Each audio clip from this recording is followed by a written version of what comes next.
Hello प्यारे बच्चों, मेरा नाम है Renu Tayal, I am an IIT educator. और चलो आज अपना नेक्स्ट टॉपिक स्टार्ट करते हैं। तो अब आप हेडिंग डालो लोकेशन ऑफ रूट्स।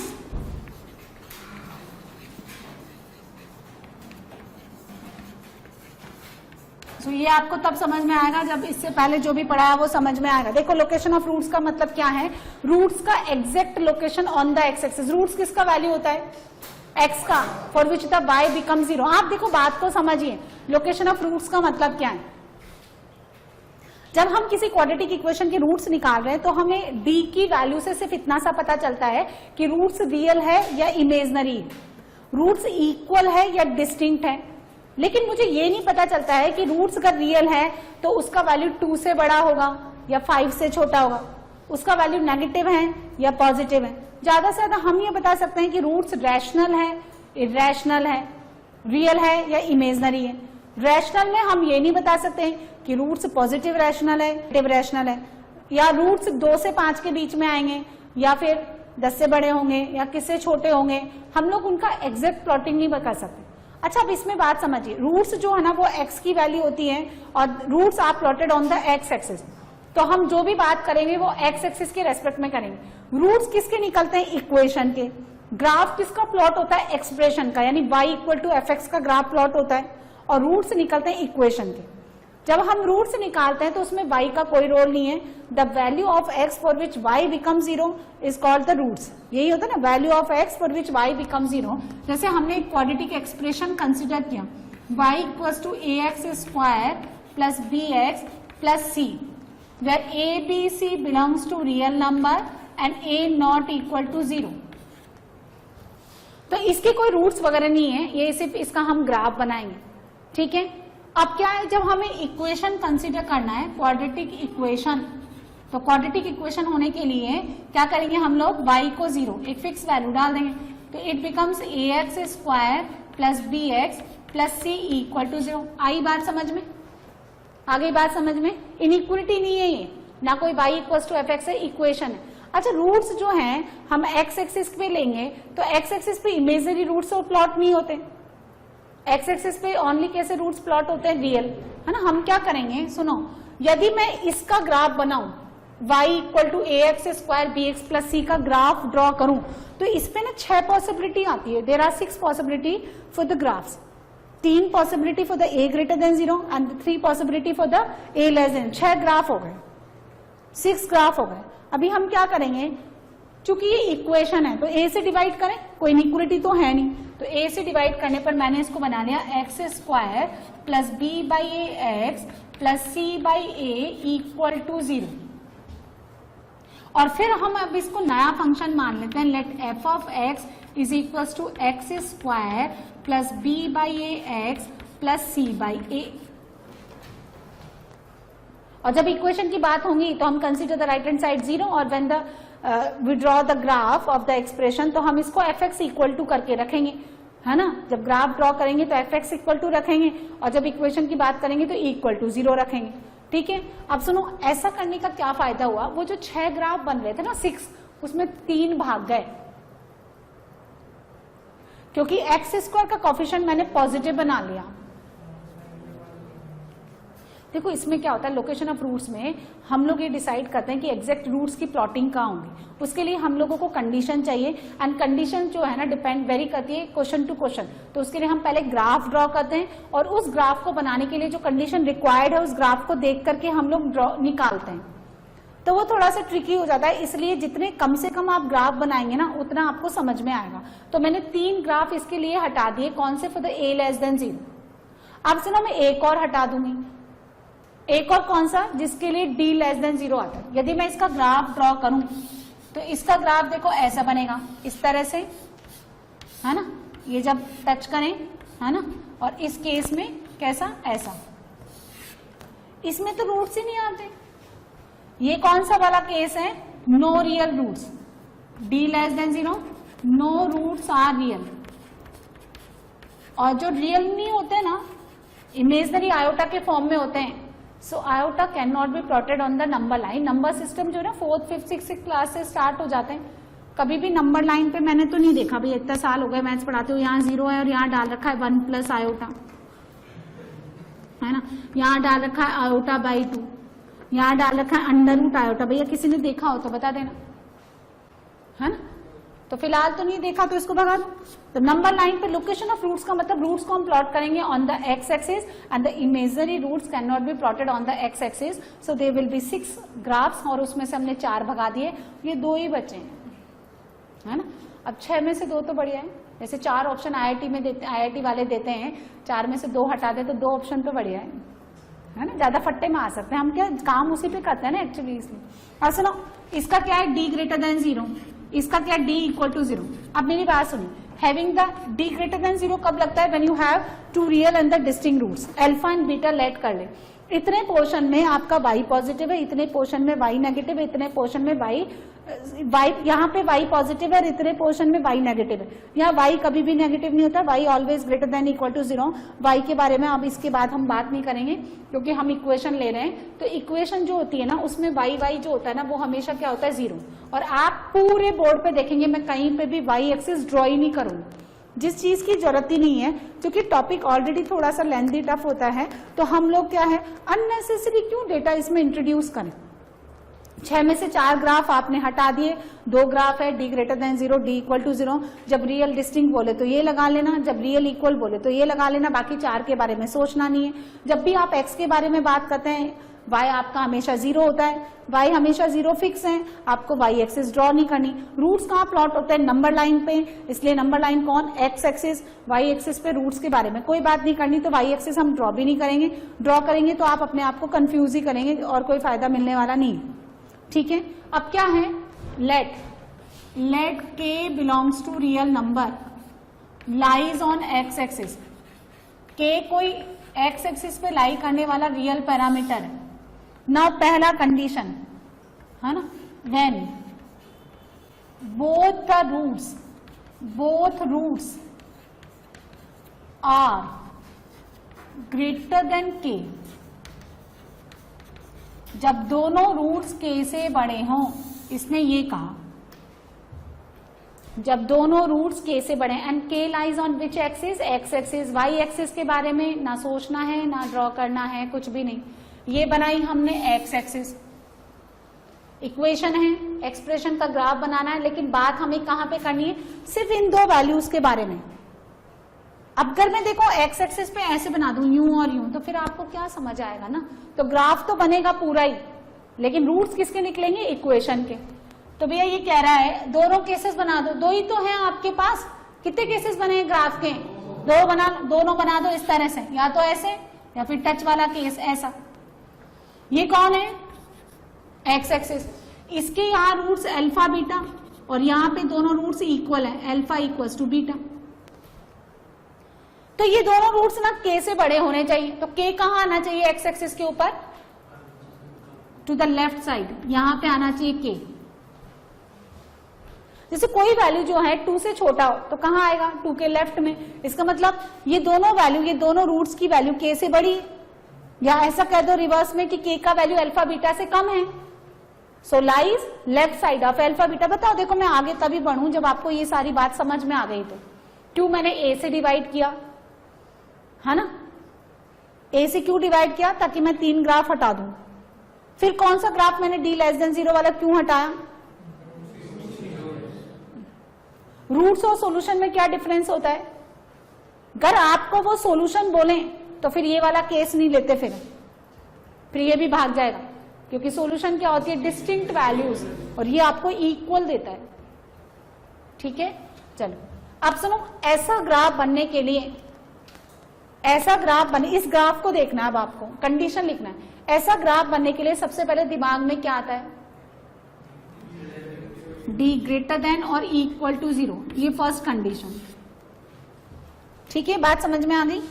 क्या ये एक ही कंडीशन सफिशिएंट है या और भी चाहिए, तो देखते हैं। दूसरा, व्हेन बोथ द रूट्स, जहां पे समझ में आना बंद हो जाए ना बता देना मुझे। When both the roots are less than k, जब दोनों रूट्स k से छोटे हों, तो अब ग्राफ कैसा बनेगा, ऐसे करवा दो, टच करवा दो और k इधर डाल दो। फिर ये भी वही कंडीशन लगेगी, कंफर्म है कि इसमें और भी कंडीशंस आएंगी, क्योंकि d ग्रेटर देन 0 इक्वल्स में भी लगता है और इसमें भी लगता है, और दोनों केसेस डिफरेंट है। अब सुनिए, यदि आप ऐसा कोई ग्राफ बनाते हैं, सुनिए मैंने क्यों बताया आपको y पॉजिटिव है y नेगेटिव, ऐसा कोई ग्राफ बनाते हैं और यहाँ पे आप ना k1 पुट करते हैं, so this value becomes f of k1, this value becomes, इसको एकदम वर्टिकल सीधा सीधा लेके जाओ, एकदम डंडा, और काट दो ग्राफ में। तो जब ग्राफ पे आपने काटा तो this is called the f of k1, means value of y at x equals to k1, and this f of k1 जो ग्राफ को काट रहा है, ये कहां पे काट रहा है, x एक्सिस के above, and above the x axis y will be positive. अब क्या है, देखो इस ग्राफ को थोड़ा आगे बढ़ाओ, ऐसे जाएगा पैराबोला, और इसको जरा k को ऊपर बढ़ाओ, तो इसने यहां काटा है ना, सिमिलरली इसने यहां काटा, सो ये कौन है, f ऑफ k, ये भी कौन है, what is the mean of f of k, f of k क्या कहलाता है बताओ, f ऑफ k है value of y at x equal to k, x equal to k पे y का वैल्यू, और वो कहां पे है, अबव द x एक्सिस, क्या होना चाहिए, ग्रेटर देन 0, और यहां पे भी क्या है, f of k greater than 0। तो मैडम आपने ऐसा बनाया क्यों, वो इसलिए, ये कंडीशन क्यों नहीं, सुनो, अगर मैंने डाउनवर्ड पैराबोला ले लिया ऐसा, समझे आप, और यहां डाला k, तो f of k less than 0 हो जाए, तो ऐसा ग्राफ बनने के लिए मुझे बताना पड़ेगा ना f ऑफ k पॉजिटिव है, क्योंकि मैंने तो x स्क्वायर का कोफिशिएंट क्या रखा, हाँ पॉजिटिव। अब ये भी दोनों में कॉमन है, लेकिन केस अलग है। अब क्या है, देखो इसमें तो ये k बैठा है इधर ग्राफ के लेफ्ट में, उसमें k बैठा है ग्राफ के राइट में, तो लेफ्ट राइट क्या है, देखो एक सर्कल आप अपने दिमाग में लाओ, कि हाय हाय पैराबोला से सर्कल, क्या क्या सोचे हम, यहां देखो सर्कल बनाओ, ये इसका सर्कल का क्या कहलाता है, अब क्या है, ये लाइन क्या कहलाती है, डायामीटर, और यहां पे एक P पॉइंट है। तो अगर मैं आपको बोलूं कि ये जो P पॉइंट है ये इसके माइनर वाले पार्ट में लाई कर रहा है, माइनर वाले पार्ट में, इसका मतलब ये P पॉइंट उस जगह आना चाहिए जहां पे सर्कल का सेंटर ना हो। डायामीटर तो सर्कल को 2 इक्वल पार्ट में डिवाइड करता है, डायामीटर के लेफ्ट राइट में आप कोई सा भी लाइन खींचेंगे जिसमें सेंटर ना है, तो इस वाले पोर्शन को तो हम बोलेंगे माइनर वाला पोर्शन, और इस वाले को क्या बोलेंगे, मेजर वाला पोर्शन। तो क्या बात समझ में आ गई कि मेजर पोर्शन हमेशा वो होता है जिसमें सेंटर लाई करें। अब यहाँ पे देखो ऐसी कौन सी चीज है जिसके रेस्पेक्ट में ये के मूव कर रहा है, मतलब देखो दोनों केसेस आपके दोनों ये कंडीशन दोनों केसेस में आ रही है, कोई भी चीज डिफर ही नहीं कर रही है ना। यदि मैं के को देखो, के को थोड़ा सा, ये रूट कौन है, अल्फा और बीटा, यदि के को मैं यहां डाल दूं तो कोई चेंज होगा, बोलो, यहां डाल दूं तो कोई चेंज होगा, अच्छा यहां बीच में डाल दूं तो हो जाएगा, एक रूट अल्फा के से छोटा और एक रूट बड़ा, कंडीशन चेंज हो गई। इन दोनों ग्राफ में किसका डिफरेंस है, जैसे पहला आपने दोनों ग्राफ को एक्स एक्सिस को कटवाने और टच करवाने के लिए डी का कंडीशन लगाया, दूसरा आपने के पे फंक्शन का वैल्यू बताया, तो तीसरा किसका डिफरेंस आ रहा है, एक ग्राफ इस तरफ आ रहा है, एक ग्राफ इस तरफ आ रहा है, के में पीछे जा रहा है तो वैल्यू कम हो रही है, किसकी, जो एफ ऑफ के की, एफ ऑफ के की वैल्यू कम हो रही है। एफ ऑफ के तो यहां से यहां तक कहीं पे भी हो सकता है कितना यही नहीं पता, हाँ बोलो, हाँ अरे बोल रहे हो तो लाउडली बोलो। ये जो है ये क्या कहलाता है, इस कर्व का, और ये कहाँ है, इसका डिफरेंस है। यहां पे वर्टेक्स का एक्स कोऑर्डिनेट के लेफ्ट में, और वहां वर्टेक्स का एक्स कोऑर्डिनेट के राइट में, तो यहां वर्टेक्स का एक्स कोऑर्डिनेट कितना होता है, -b/2a, this is greater than के, और यहां -b/2a क्या, लेस देन के, ये दोनों में डिफरेंस इस थर्ड वाले का है। और कॉमन वैल्यू निकालने के लिए तीनों का क्या, इंटरसेक्शन। चलिए third case, when one root less than K and other root greater than K, एक रूट तो के से छोटा हो, एक रूट के से बड़ा हो, अपवर्ड पैराबोला। एक बात तो कंफर्म है, ये वाला केस नहीं आएगा क्योंकि इसमें तो दोनों ही रूट क्या होते हैं, इक्वल, तो छोटे बड़े का केस ही नहीं। तो कौन सा केस आएगा, सिर्फ ये एक ही आएगा।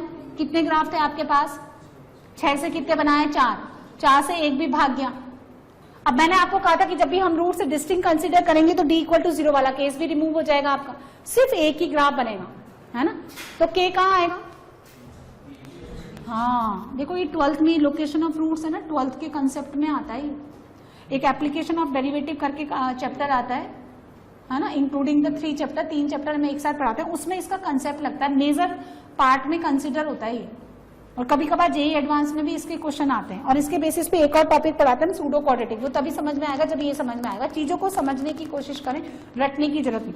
अच्छा के में यहां डाल दो चलेगा, अच्छा के इधर डाल दे तो बोलो चलेगा, तो भी आपका अल्फा बीटा के बीच में ही रहेगा। के यहाँ कहीं पे भी डाल दो, इसका मतलब कोई फर्क नहीं पड़ता कि -b/2a वर्टेक्स का एक्स कोऑर्डिनेट के से बड़ा है छोटा है, ये इक्वल है, आप कहीं पे भी ले सकते हैं। The x coordinate of the vertex will be less than के, हो सकता है ग्रेटर देन के, हो सकता है इक्वल टू के, हो सकता है लेफ्ट राइट और on the vertex, doesn't affect on this condition. So ये वर्टेक्स का कंडीशन यहां नहीं लगेगा, -b/2a ग्रेटर देन के क्यों लगा रहे हो आप, लेस देन के लिए भी तो हो रहा है। अब बात आती है कि लेस देन के, तो क्यों लगा रहे हो आप, ये ग्रेटर के लिए भी हो रहा है, और -b/2a इक्वल टू क्यू, तो ये भी क्यों लगा रहे हो, ग्रेटर लेस देन दोनों के लिए हो रहा है। तो कुछ भी लगाओ ना, कुछ फर्क पड़ रहा है क्या, नहीं। बात समझ में आ गई। तीसरी कंडीशन यहां नहीं लगेगी। अच्छा एक और बात फिर पूछती हूँ, कितने ग्राफ थे, 6, बचे कितने, 1। अच्छा कैसा पैराबोला है ये, अच्छा इस अपवर्ड पैराबोला को इन्फिनिटी तक जाने से कोई रोक सकता है क्या, ये जाएगा ना। And we are dealing with x belongs to R, maximum range कितनी होती है, इन्फिनिटी, इन्फिनिटी तक तो ये जाएगा। अच्छा ये जो लाइन होती है समझिए, ये जो वर्टेक्स से सीधी सीधी लाइन होती है, ये क्या कहलाती है, एक्सिस। अच्छा किसी पैराबोला में एक रूट रियल और एक इमेजनरी हो सकता है क्या, इमेजनरी रूट्स हमेशा पेयर में आते हैं, हाँ ठीक है। अच्छा upward plus infinity negative value होती है, पॉजिटिव वैल्यू। अच्छा मैंने आपको एक प्रॉपर्टी पढ़ाई थी, इंटरमीडिएट मीन वैल्यू थ्योरम। मैंने आपको बताया था यदि आपका कोई फंक्शन कंटिन्यूअस है, पैराबोला कंटिन्यूअस होता है क्या, टूटता है क्या ये, नहीं। यदि कोई फंक्शन किसी a, b इंटरवल में कंटिन्यूअस है और f(a) × f(b) लेस देन 0 है, तो कम से कम एक बार तो x एक्सिस को काटेगा, और जहां वो x एक्सिस को काटता है वो क्या कहलाते हैं। यदि मैं ये प्रूफ कर दूं कि इसका एक रूट रियल है, तो दूसरा रूट ये प्रूफ करने की जरूरत है कि दूसरा भी रियल आएगा। अच्छा डी पे जो कंडीशन है वो क्या शो करता है, रूट्स रियल होना इमेजनरी होना, यही शो करता है ना, ठीक है। अब अपवर्ड पैराबोला आपने कंसिडर कर लिया, ठीक है। आपका क्या है, ये k जो है हमेशा इसी के बीच में मूव करेगा क्या, यदि मैं इधर ले गई तो बेकार हो जाएगा, फिर या तो फर्स्ट कंडीशन हो जाएगी, सेकंड हो जाएगी, एक बात तो कंफर्म। तो f ऑफ k पे y का वैल्यू कितना बनेगा हमेशा, तो f of k less than 0 बनेगा हमेशा, लेस देन 0। तो ये वाली जो कंडीशन है कौन सी, ये बीच वाली, ये मैंने यूज कर ली और ये वाली मैंने भगा दी, ये नहीं लगेगी यहाँ। अब बात आती है, ये वाली तो नहीं लगेगी ना, आपको कंफर्म हो गया, ये वाली हमने यूज कर ली, बचा ये d, ठीक है। इसी का इंतजार था मुझे, कोई तो फूटे मुंह से, है ना।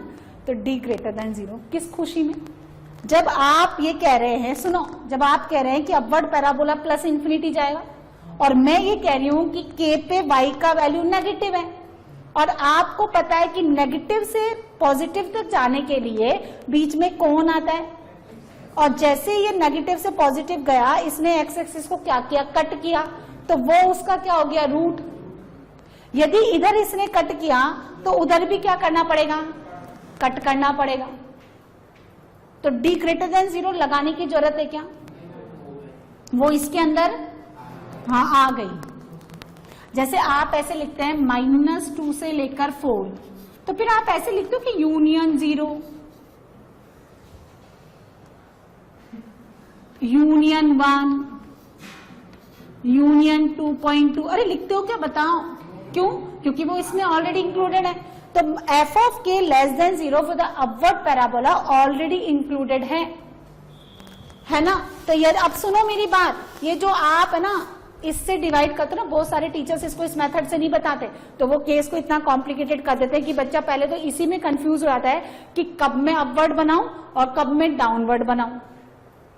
अब देखो कितना इजी केस है, 6 ग्राफ थे, 3 हमने भगा दिए, एक वैसे ही भाग गया, डी नेगेटिव था उसका, डी इक्वल टू 0 इस केस में भाग गया। एक ग्राफ है, उस एक ग्राफ में भी आप कंफ्यूज हो रहे हो, तो फिर मैं क्या बोलूं, है ना। तो देखो एफ ऑफ के हमने लगा दिया, वर्टेक्स पे कोई कंडीशन एप्लीकेबल है नहीं यहाँ पे, और ये जो केस है कौन सा डी वाला, वो लगता नहीं है क्योंकि ये डी ग्रेटर देन 0, तो इसके अंदर ऑलरेडी इम्प्लाइड है। अपवर्ड पैराबोला कंसिडर कर रहे हैं हम लोग, और अपवर्ड पैराबोला में अब मेरी बात सुनिए, जितने भी क्वेश्चन आपके पास आते हैं वो सबके लिए आपको कौन सा ग्राफ बनाना है, अपवर्ड पैराबोला। इक्वेशन है ना, यदि उसका एक्स स्क्वायर का कोफिशिएंट पॉजिटिव है तो keep it as it is, और अगर नेगेटिव है तो डिवाइड कर दो, है ना, कोई शोक नहीं मनाना, इक्वल टू 0 है, इनइक्वलिटी नहीं।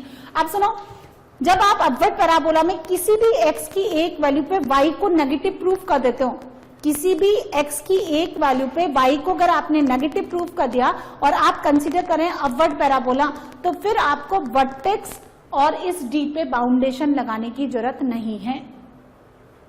सो देयर विल बी 3 कंडीशन, 3 में से भी मैंने 2 भगा दी। तो जब आपका upward parabola x equal to k पे y को नेगेटिव बता रहा है, तो फिर d पे और इस वर्टेक्स पे कोई कंडीशन नहीं लगेगी, d ग्रेटर देन 0 इसके अंदर इम्प्लाइड है, implied contained in, no need to use। अब आप इसको भी यूज करोगे, इसको भी यूज करोगे, आंसर तो उतना ही आना है, टाइम पास करना है, टाइम है नहीं, कहां से पास करो। ये 3 कंडीशन हो गई, ठीक है। हाँ चलेंगे, 4th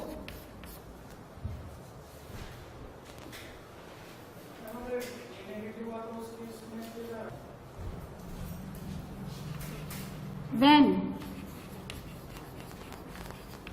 both the roots lies in interval, है ना, K1 and K2, जब दोनों रूट्स आपके इस ओपन इंटरवल में लाई करें। ये एसी बंद हो गया क्या, किसने बंद किया कभी। When both the roots lies in interval K1 K2। अब समझिए इस केस को, समझिए,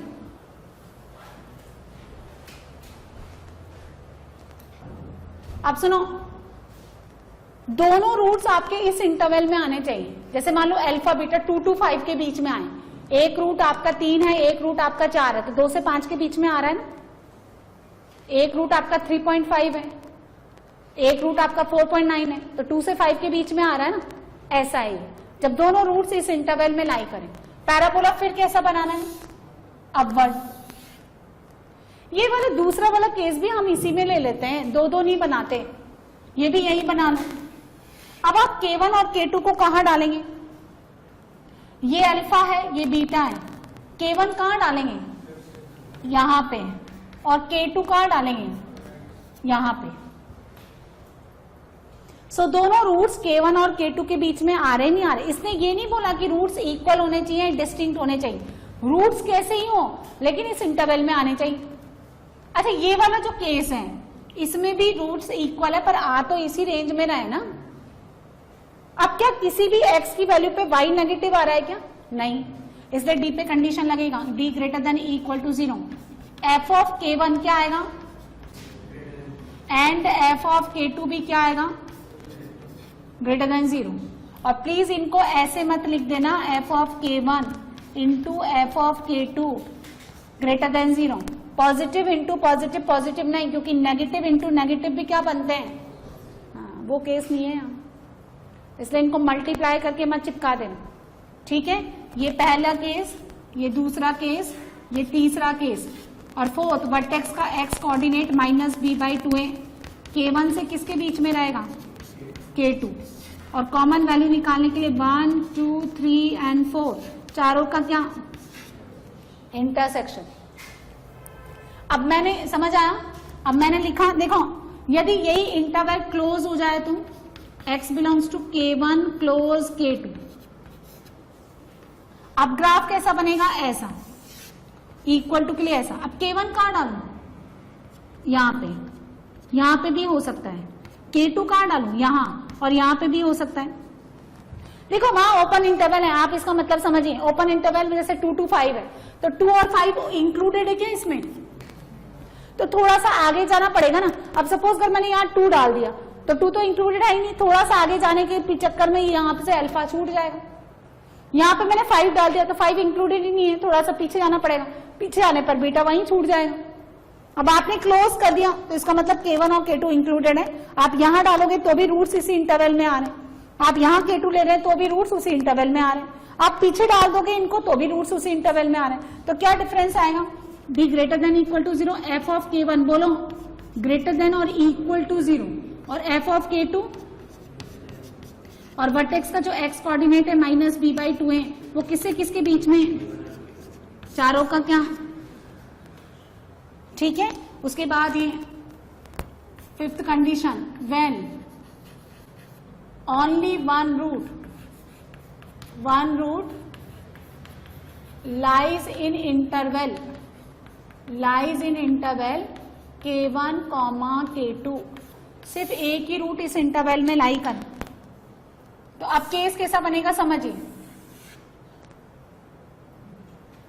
K1 K2 कहां आना चाहिए, एक इधर और एक इधर।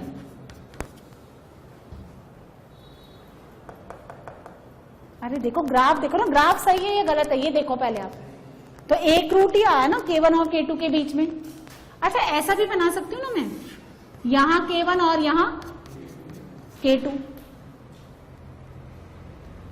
अच्छा ऐसा देखो, आप ध्यान से समझिए, यहां K1 और यहां K2, एक आ रहा है, 2 आ गए, नहीं वो ओपन में है, ओपन में तो थोड़ा सा आगे चलना पड़ेगा, हम थोड़ा सा आगे चले तो रूट तो यही रह गया, एक क्या है। अच्छा ये वाला केस, यहां K2 और यहां K1, तो भी एक ही आएगा क्योंकि थोड़ा पीछे चलना पड़ेगा। अच्छा इसके लिए कंडीशन बोलो, ये एक x की वैल्यू पे तुमने y नेगेटिव प्रूफ कर दिया तो d पे कंडीशन लगना नहीं, वर्टेक्स पे कंडीशन लगना नहीं। तो क्या कंडीशन आएगी, f of K1 greater than 0, f of K2 less than 0, और दोनों का इंटरसेक्शन लेकर के पहली कंडीशन। इसके लिए f of K1 less than 0 and f of K2 क्या ग्रेटर देन 0, दोनों का इंटरसेक्शन से दूसरा आंसर। अच्छा इसमें कोई x की वैल्यू पे y नेगेटिव नहीं है, इससे d पे भी कंडीशन लगेगा और वर्टेक्स पे भी।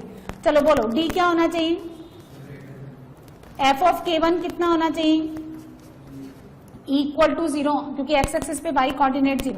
f ऑफ K2 कितना होना चाहिए, हाँ ग्रेटर देन 0, और वर्टेक्स का x कोऑर्डिनेट किससे किसके बीच में, K1 से K2 के बीच में, इन चारों का इंटरसेक्शन, और इससे तीसरा आंसर। इसको बोलो जरा, d ग्रेटर देन 0 है ना, f ऑफ K1 क्या greater than 0, f of K2 yes, और वर्टेक्स का x कोऑर्डिनेट। आपको लग रहा है ये इतना लेंथी, लेकिन पैरामीटर्स तो वही चीज हम बार बार निकालते जा रहे हैं, बस कुछ इनइक्वलिटीज का ही तो चेंज है। इंटरसेक्शन लेने पर ये चौथा आंसर, और इन चारों केसेस को कंबाइन करके जो फाइनल आंसर बनेगा उसको हम कैसे लिखेंगे, 1 यूनियन 2 यूनियन 3 यूनियन 4 है ना, उधर कमेंट। इसको मुझे चारों का क्या लेना है, कंबाइन करने के लिए क्या लेना होगा, यूनियन। इस एक एक केस के अंदर जो जितने भी पार्ट्स बनते हैं उनका आपस में क्या लेना होता है, intersection, and total final condition निकालने के लिए यूनियन। देखो यहां पे f ऑफ K1 कैसे काट रहा है, positive pay, f of K2 भी कैसे काट रहा है, पॉजिटिव। तो जब आप इन दोनों का इंटरसेक्शन लेते हैं तो मैंने आपको मना किया था कि आप ऐसे नहीं लिखेंगे, ऐसे नहीं लिखेंगे, क्योंकि दो नंबर्स का मल्टीप्लिकेशन पॉजिटिव तो तब भी होता है जब दोनों नंबर्स नेगेटिव हो। वो नेगेटिव वाला केस यहां पे नहीं है, राइट है। लेकिन आप देखो एक बार K1 के लिए पॉजिटिव, एक बार K2 के लिए नेगेटिव, और फिर नेगेटिव और पॉजिटिव, और इन दोनों केसेस का मुझे क्या लेना है, इन दोनों केसेस का मुझे क्या लेना है, यूनियन। तो अगर मैं 1 और 2 का यूनियन लूं, 1 क्या है देखिए समझिए, F of k1 greater than 0 and F of k2 less than 0। ये तो कंडीशन है आपकी 1। दूसरे वाले में एफ ऑफ k1 आपका less than 0 and F of k2 आपका क्या दे रखा है, ग्रेटर देन 0। यदि मैं इस 1 और 2 का यूनियन लूं, 1 यूनियन 2, तो क्या हम ऐसे लिख सकते हैं, F of k1 into F of k2 less than 0, क्योंकि पॉजिटिव नेगेटिव नेगेटिव पॉजिटिव दोनों केसेस हैं। इस तरह से आपको इनको सेपरेटली सॉल्व करने की जरूरत नहीं है। Calculate the value of the y at x equals to k1 and at x equals to k2 and multiply together less than 0। इस पूरे टॉपिक पे कमांड करने के लिए आपको एक बात तो एक ग्राफ समझ में आना चाहिए कि ग्राफ कैसे ड्रॉ करना है, और इनइक्वालिटीज यानी कैलकुलेशन को करने के लिए रैशनल इनइक्वालिटीज बच्चे की स्ट्रांग होनी चाहिए। ठीक है, तो फाइनली जो है फाइनल कंडीशन इस वाले जो है ना, मुझे क्या मिलेगा फाइनली, 1 यूनियन 2 यूनियन 3 यूनियन 4। इन चारों का क्या लेना है, इन चारों कंडीशंस का जो आपके पास आया 1 2 3 4। अब आपको लग रहा है बहुत लेंथी कैलकुलेशन दे रहा है, तो क्या करते हैं, देखो क्वेश्चन में क्या करते हैं कि फाइंड द या determine the unknown parameter for which exactly 1 root lies in open interval. और उस केस में क्या करते हैं ये लोग, वो कहते हैं no value of root lies on k1 and k2। कोई भी रूट की वैल्यू k1 और k2 पे नहीं आनी चाहिए। तो ये 2 केस हटा दो। अब जब आपने ये 2 केस हटा दिए तो फिर ये 1 और 2 से तो फिर आपको बस इतना सा ही तो सॉल्व करना रह गया, दिस वन। और अगर अब आपको इंटरवल क्लोज दे दें तो जरा आप बताएं अब क्या करना है। पहला ग्राफ ऐसा बनेगा, यहाँ k1 यहाँ k2, ठीक है। ये तो दूसरा कैसा बनेगा, यहाँ k1 यहाँ k2।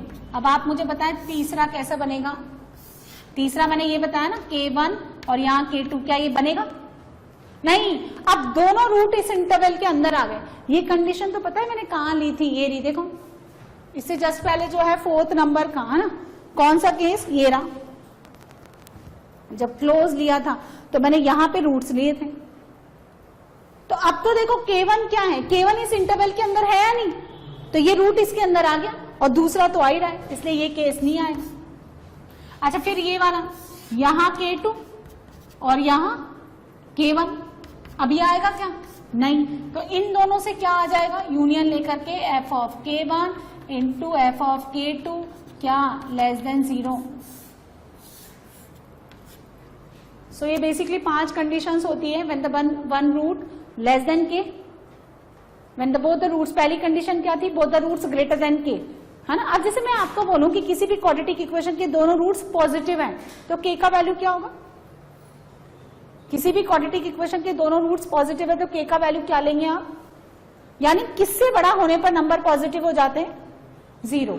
और अगर नेगेटिव है तो किससे छोटे होने पर नंबर नेगेटिव हो जाते हैं, 0। तो when both the roots are positive और both the roots are negative, then consider the value of k equal to 0। Negative positive किसके रेस्पेक्ट में बनता है। अच्छा, मैं बोलूं कि both the roots are greater than 1/2, तो k का वैल्यू कितना हो गया, 1/2, सिंपल। तो 5 केसेस पढ़े, both the roots are greater than k, both the roots less than k, 1 root greater than k, 1 root less than k, ये तो 3 case हो गए, है ना। 4th केस क्या है, जब दोनों रूट्स इस इंटरवल में लाई करें, ओपन क्लोज दोनों बताया, ओपन वाला ही आता है, क्लोज वाला बहुत रेयर केसेस में आता है। और लास्ट मैंने बताया कि सिर्फ एक ही root, exactly 1 root lies in interval, एक बार ओपन के लिए और एक बार क्लोज के लिए। तो ये लोकेशन ऑफ रूट्स हो गया। फिर आगे क्वेश्चन बनाएंगे, आप इसको पढ़ के आना। तो बच्चों, आपने ये वीडियो देखा, मेरा आपको ये सजेशन है कि आप वीडियो को मूवी की तरह ना देखें। पहले इसका जो थ्योरी पार्ट है, जो भी कंसेप्ट मैंने आपको पढ़ाया उसको अच्छे से समझें, और जो भी इलस्ट्रेशन मैंने थ्योरी के बाद जो भी एग्जांपल्स मैंने लिए हैं उनको आप पहले अपने आप से अटेम्प्ट करें। And if you face any difficulty तो फिर आप उसका सोल्यूशन देखें। आपको ये वीडियो कैसा लगा मुझे कॉमेंट सेक्शन में लिख करके जरूर बताएं, और क्वेश्चन से रिलेटेड या थ्योरी से रिलेटेड जो भी आपकी क्वेरी है, जो भी आप डाउट्स हैं, वो भी आप मुझसे पूछ सकते हैं। और जितना हो सकेगा जल्दी से जल्दी मैं आपको डाउट्स क्लियर करने की कोशिश करूंगी। और ये वीडियो आपको अच्छा लगा तो आप अपने फ्रेंड्स के साथ शेयर करें, और लेटेस्ट इन्फॉर्मेशन के लिए लाइक करें, सब्सक्राइब करें, ताकि जितनी भी इन्फॉर्मेशन है हम लोग जो आपको प्रोवाइड करना चाहते हैं वो जल्दी से जल्दी आपको मिलती रहे। Thank you so much.